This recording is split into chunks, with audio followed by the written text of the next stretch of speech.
Olá pessoal, então vamos agora dar sequência à nossa disciplina de Química Geral, iniciando um novo módulo, que é o módulo de equilíbrio químico. E o que a gente estuda no equilíbrio químico? Existem algumas reações que, apesar de elas terem tudo para se dar, ou seja, para formar produtos, chega a um determinado ponto que ela para. Ela encontra um estado que a gente chama de equilíbrio, né? Mas a gente vai ver de onde surgiu essa ideia de equilíbrio químico. Bom, o que tem a ver o equilíbrio químico, explosivos, Chile, agricultura e Primeira Guerra Mundial?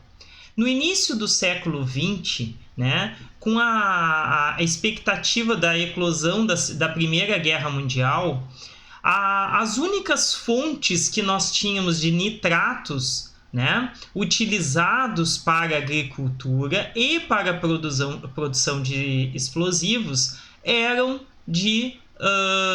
explorados de jazidas do Chile.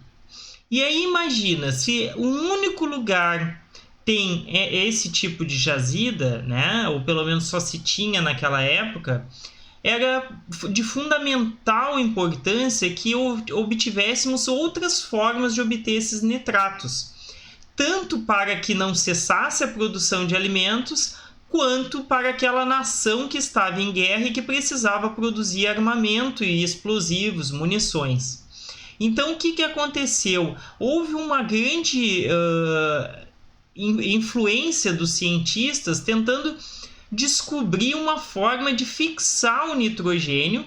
O que seria fixar? Hoje, né? Hoje e naquela época, obviamente, um dos principais gases da atmosfera é o nitrogênio. Ele é o principal, é o mais abundante.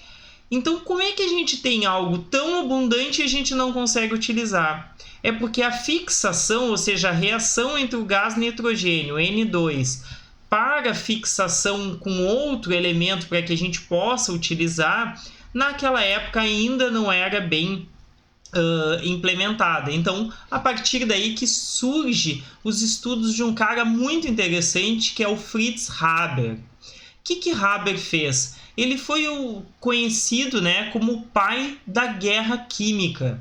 Ele foi um cara, um químico, né, alemão, e a sua importância foi tanta que ele acabou sendo laureado com o Prêmio Nobel de 1918, né, justamente por estudo de equilíbrio químico.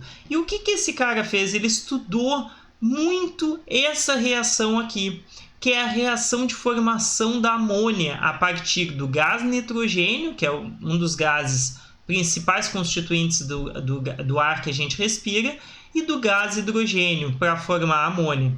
Só que o que acontece? Esta reação, apesar de ser uma reação simples, ela começa a se dar e chega um ponto que ela para. E por que ela para? Porque começa a ocorrer a reação inversa, ou seja, a amônia começa a se decompor nos seus constituintes. E essa decomposição alcança um momento que a velocidade de decomposição é igual à velocidade de formação da amônia. Então é o que a gente chama de um equilíbrio, né? Então a formação da amônia, né, se dá na mesma velocidade, né, a reação de formação na mesma velocidade do que a reação de decomposição da amônia.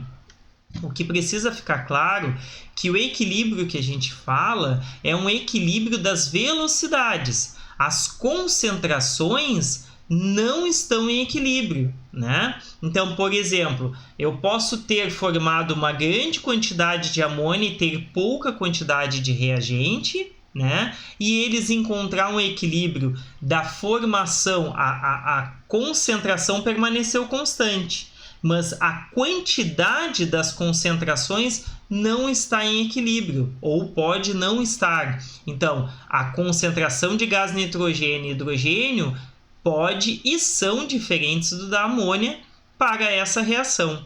E para outras reações pode até ser igual, mas o que precisa ficar claro é que a velocidade de formação, ou seja, da reação direta, que é nesse sentido aqui, é a mesma velocidade da reação inversa. Então, eles encontraram um estado de equilíbrio. Antes de nós darmos sequências, é importante que a gente saiba diferenciar o que são essas setas, né? Então, eu posso ter aqui a seta da reação direta, ou seja, eu tenho a formação de produtos a partir de reagentes. Eu posso ter a seta dupla, né, que é a reação em equilíbrio, quer dizer, então, que a mesma quantidade a mesma velocidade com que estão sendo formados produtos estão sendo formados também reagentes. Então, eu encontrei um equilíbrio. Aqui eu tenho uma seta que a reação direta está sendo favorecida. Então, por exemplo, aqui vamos pegar essa reação. Eu tenho a reação de formação da amônia, né? No início, eu tenho uma rápida formação de amônia. Conforme vai formando amônia, começa já a se decompor, mas ainda não encontrou o equilíbrio. Quer dizer que eu tenho mais a reação direta favorecida do que a reação inversa. Se por um acaso houve uma perturbação nesse equilíbrio e eu acabei formando mais amônia, eu vou ter agora uma reação inversa favorecida, ou seja, a decomposição está sendo favorecida e a formação, apesar de estar ocorrendo, é em menor velocidade. Ficou claro? Então eu tenho essas 4 setas principais, existem outras, existem seta de mecanismo, seta de retrossíntese, mas para agora é importante que a gente saiba esses quatro símbolos que são as setas da transformação de uma equação química. Bom, além da contribuição de Haber, até mesmo antes de Haber nascer, nós tivemos contribuição de outros químicos, né? E que a gente vai ver também daqui para diante. Mas antes, vamos falar um pouquinho da reversibilidade das reações. Então, para que a gente possa entender o que é um gráfico, né? Então, essa reação no início, ela vai se dar apenas formando amônia. Então, aqui, ó, eu tenho a concentração de gás hidrogênio, que são 3 mols para 1 de nitrogênio, então por isso que ele começa no gráfico acima. Essa concentração vai caindo, ambos os reagentes em azul, enquanto a formação da amônia vai aumentando. Chega um momento que essa inclinação da reta, vocês podem ver que aqui a reta tem uma inclinação bem elevada e aqui vai diminuindo essa inclinação. O que quer dizer essa inclinação diminuída? Que a velocidade está se reduzindo da reação, e isso a gente pode pensar por questões de probabilidade. A gente vai ver isso em cinética, mas só para a gente ter uma ideia. Antes, eu tinha num frasco apenas o reagente A e o reagente B. A chance desses reagentes se encontrar era muito grande, porque só havia eles dois. Óbvio que poderia 2 reagentes A se encontrarem, o que não vai formar uma reação, mas a chance de um A encontrar um B era muito grande. No momento que essa reação vai se dando, eu começo a ter o reagente A, o reagente B e o produto C. Então a chance começa a se diminuir conforme vai formando. Por quê? Porque eu tenho uma redução de A e B e o surgimento de C. Então, a probabilidade de encontro naquele frasco reacional começa a se reduzir. Então, por isso que eu tenho uma diminuição aqui na inclinação da reta. Até que chega um ponto que eu começo a observar que a concentração de amônia, a concentração de gás hidrogênio e a concentração de gás nitrogênio começa a ficar constante. E por que isso ocorre? Porque começa a ocorrer a reação inversa. E aí nós temos um gráfico dessa forma. Ou seja, a gás amônia começa a se decompor para formar hidrogênio e nitrogênio. E aqui chega um momento que também encontra um equilíbrio. Quando eu tenho essa parte e esta parte aqui do gráfico, ou seja, o gráfico da reação direta e o gráfico da reação inversa, quando eles se igualam, ou seja, eles começam a ter a inclinação se torna uma reta, uma constante na concentração molar dos reagentes e produtos, é porque eu tenho o equilíbrio formado, né? Então eu tenho a formação disso daqui. O que acontece? Como é que eu sei se eu tenho um equilíbrio químico? Existem dois critérios básicos para identificar um equilíbrio. O primeiro, a reação direta e inversa estão ocorrendo. Então, não é porque a reação cessou que ela encontrou um equilíbrio. Quer dizer que ela encontrou um equilíbrio quando a reação inversa também está ocorrendo. E aí, ambas permanecem ocorrendo, só que na mesma velocidade. Elas estão ocorrendo na mesma velocidade, como eu disse. O que precisa ficar claro? Que o equilíbrio químico, como o equilíbrio físico, ele é um equilíbrio dinâmico. Ou seja, apesar de no momento que eu determinar a concentração de produtos e de reagentes, ele permanece constante, ele está a nível microscópico, eu tenho uma variação nessa concentração, ou seja, forma produto e forma reagente, forma produto, forma reagente. Então, as concentrações não se alteram, mas não quer dizer que eu estou formando produto e formando reagente ao mesmo tempo, né? Então, o que precisa ficar claro é que ele não é um equilíbrio estático, e sim um equilíbrio dinâmico, porque as reações seguem ocorrendo na mesma velocidade. Como eu disse, existem outras contribuições. Uma delas ocorreu por dois noruegueses, o Cato Gudenberg e o Peter Vage, um matemático e um químico que antes mesmo de Haber nascer já estudava equilíbrios. Nesse caso, eles estudavam outro tipo de equilíbrio, que apesar de ser um equilíbrio químico, mas de outra reação, que era a reação de formação do trióxido de enxofre a partir do dióxido de enxofre e gás oxigênio. Eles fizeram uma série de experimentos e o Peter Vage, por ser um químico, né, ele estava lá, realizava experimentos, e aí conversa lá com Cato Gudenberg, e ele, por ser um matemático, ele tenta achar uma relação. Então vamos olhar aqui, o que é esse PS2 bar? É a pressão parcial do dióxido de enxofre em bar em um determinado momento, ou seja, no momento que a reação encontrou um equilíbrio. Então eles iniciaram essa reação com diferentes concentrações, sempre a 1000 graus, ou seja, a temperatura permaneceu constante, e eles esperaram encontrar um equilíbrio.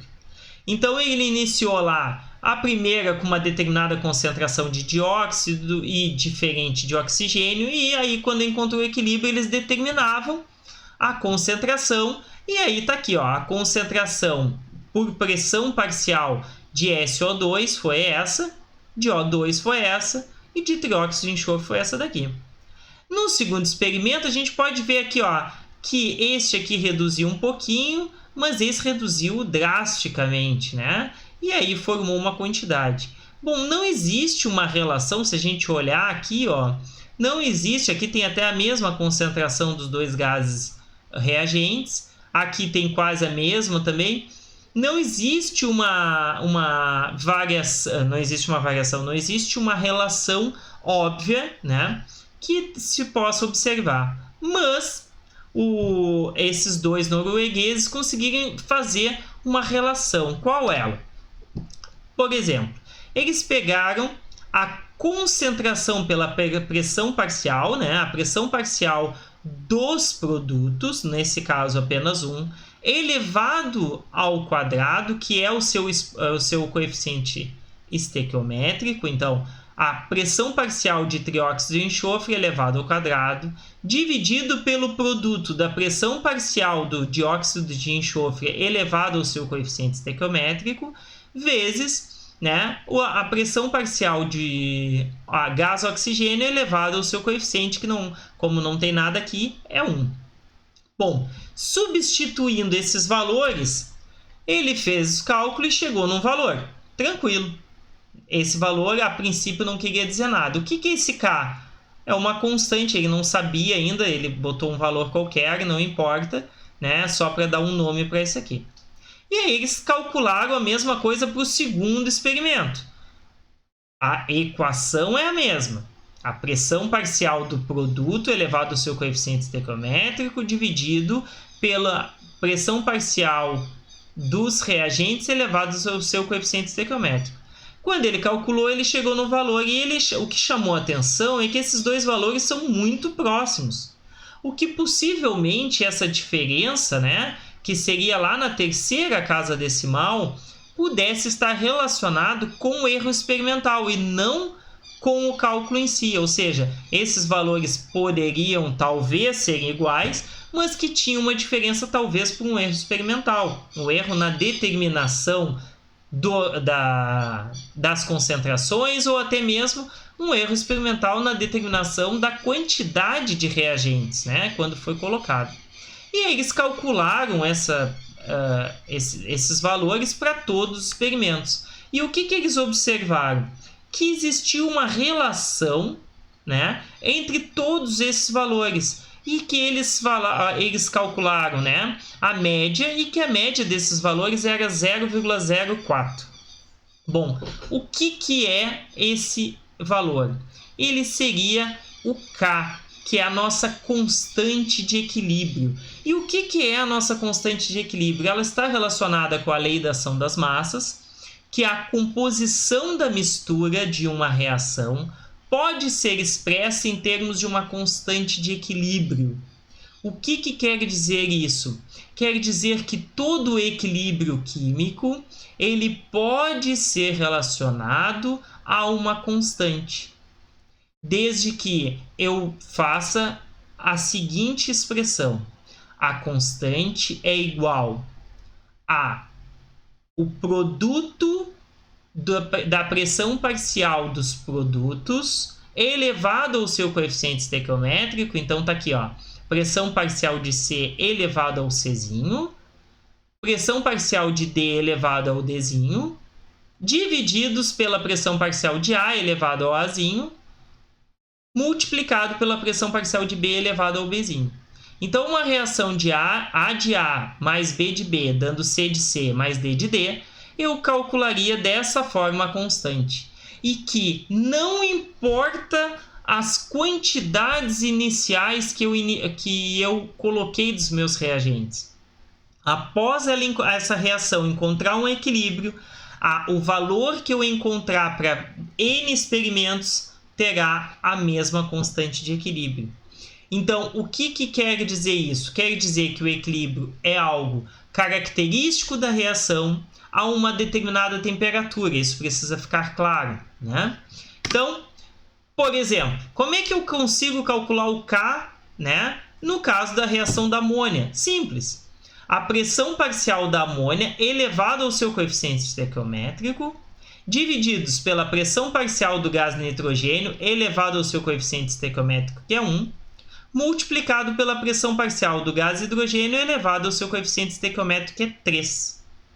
Se eu substituir os valores pelas concentrações dos produtos e reagentes, né, nesse caso pela pressão parcial de cada um, no momento que encontrou o equilíbrio, eu vou chegar ao K. E não importa as condições iniciais de concentração que eu iniciei a minha reação, quando chegar ao equilíbrio, o meu K será igual, desde que eu não tenha mudado a temperatura da minha reação. Um segundo exemplo, aqui a reação entre amônia e gás oxigênio, ou seja, a combustão da amônia formando monóxido de nitrogênio e água.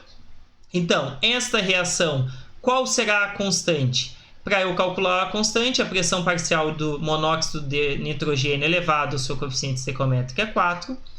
A pressão parcial de água elevada ao seu coeficiente estequiométrico é 6, divididos pela pressão parcial da amônia elevada ao seu coeficiente estequiométrico, que é 4, multiplicado pela pressão parcial do gás oxigênio elevado ao seu coeficiente estequiométrico, que é 5. Se eu substituir esses valores pelas pressões parciais quando essa reação encontrar o equilíbrio, eu descobrirei o K. Bom, outras formas de eu expressar o meu K. Somente em pressão parcial? Não.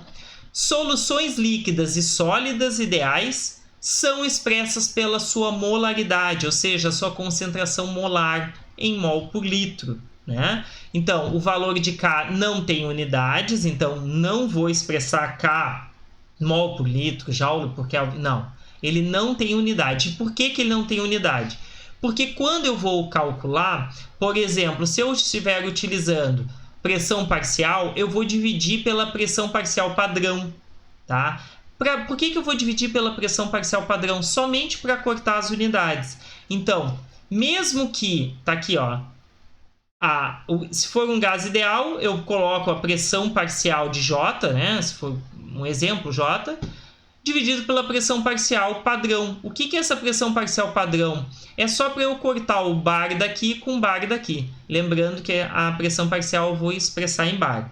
Então, na verdade, a atividade dele vai ser simplificada. A atividade de J vai ser simplesmente a pressão parcial de J sem unidade. A mesma coisa se for um soluto, né? Numa solução líquida ou sólida, a atividade de J será a concentração de J dividido pela concentração molar dele. Simplesmente para cortar o mol por litro, para ele não ter unidade. Logo, a atividade dele vai ser apenas a concentração molar de J. Sólidos e líquidos puros, a atividade é 1, né? Então, se eu estiver falando um sólido puro ou um líquido puro, a atividade dele é 1, então ele não entra na constante. Isso é muito importante para vocês lembrar. E o que é atividade? A atividade é utilizada para levar em consideração os desvios do comportamento ideal de gases reais e soluções reais. Lembra que eu falei aqui que é soluções ideais? E os gases eu levo em consideração como ideal. Óbvio que existe uma fuga da idealidade. A gente sabe que ele não é ideal. O que seria um gás ideal? Aquele que não tem atração, né, intramolecular, né? E os gases ideais, eles não têm esse tipo de atração. Apesar de nos gases serem muito fracos, existe uma repulsão e uma atração entre eles. Mas como eles estão numa grande distância, a gente desconsidera. As soluções, como são soluções muito diluídas, eu não vou levar em consideração, então vou levar ela como sendo uma solução ideal. E para encerrar, equilíbrios homogêneos e heterogêneos. Então, o que é um equilíbrio homogêneo? Quando reagentes e produtos estão na mesma fase, né? Quando estão na mesma fase, todos vão aqui para a constante de equilíbrio, levando em consideração se tiver um líquido, se for tudo líquido, ou se for tudo sólido. Enfim, sólidos e líquidos puros não entram.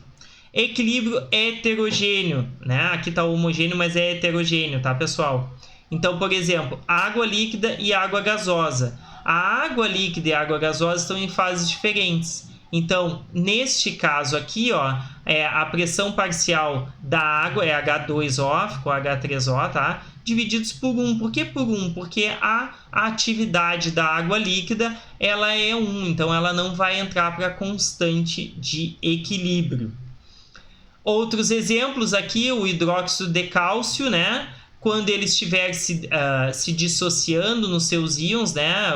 A solução, né, saturada dele, a solução saturada, ela vai estar em equilíbrio com o sólido. Então, imagina que tem um sólido lá no fundo, um corpo de fundo, porque já atingiu a saturação da minha solução, ou seja, encontrou o coeficiente estequiométrico, lembram?